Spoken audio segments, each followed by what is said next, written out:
feared and feted at home in Gaza, universally reviled by Israelis.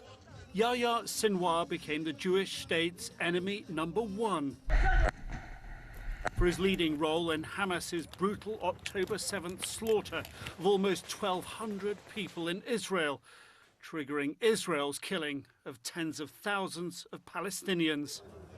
The IDF dubbed him a dead man walking, but university-educated Sinwar persistently outsmarted his enemies.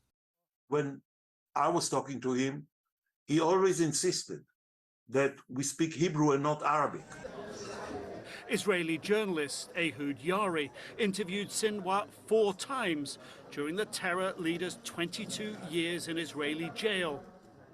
Yari saw Sinwar's rise to prison leader, but learnt no secrets. He's charismatic, he's shrewd, he's very cunning. Palestinian Esmat Mansour spent years in jail with the man who would become Hamas's Gaza leader. He constantly follows the security changes and developments in the Israeli security structure. Sinwar's entry to Hamas was through internal security, convicted of playing a role in the killing of 2 Israelis and 4 suspect Palestinian informants. He's also a cruel person.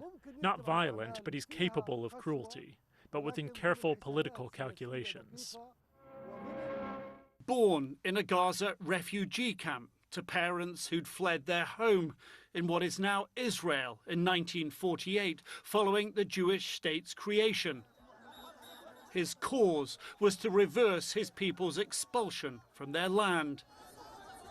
By the time of his release in 2011, Sinwar had spent 22 years in jail. His freedom was a seminal moment, traded with more than 1,000 other Palestinian prisoners for just one IDF soldier, Gilad Shalit, snatched 5 years earlier. It was an object lesson for Sinwar, but he had emerged to a changed reality. Gaza, now cut off from the world by Israel's blockade. Rising to become Hamas's overall leader in Gaza, he worked to reverse those setbacks. Harming Al-Aqsa or Jerusalem means a religious war, and we will not hold back. We, as Palestinians, as well as Arabs and Muslims, are fully prepared and will not hesitate to defend our rights. It was an uneven fight, Israel always with the upper hand. He counted on Iran to help. Iran has supported us with finance, arms and expertise. Yet he indicated his stance on Israel could be softening. In 2018, telling an Italian journalist he saw, quote, an opportunity for change and, quote, a new war is in no one's interests. He stepped up diplomacy with Egypt and Qatar, his interlocutors to Israel, making sure his cause had a broad Arab alliance. I say to the leaders of Arab and Islamic countries, there has to be a strategic change in your path. It is ending normalization, closing the embassies, and supporting the resistance. During fighting in 2021, the IDF bombed his house. A week later, at a rare press conference, he goaded the IDF to take a second shot, saying he would walk home. He didn't hide, and neither did his fighters ahead of their October 7th attack.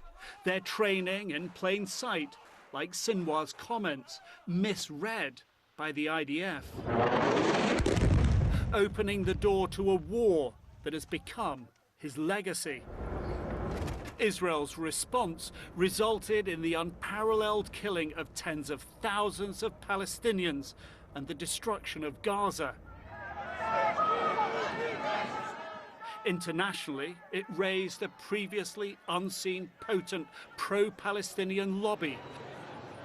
If that was Sinwar's strategy, it was succeeding, but at great cost. Ultimately, he will be judged in Gaza. Does anger at the destruction Hamas triggered fade faster than the hatred at Israel for doing it? Nick Robertson, CNN, London.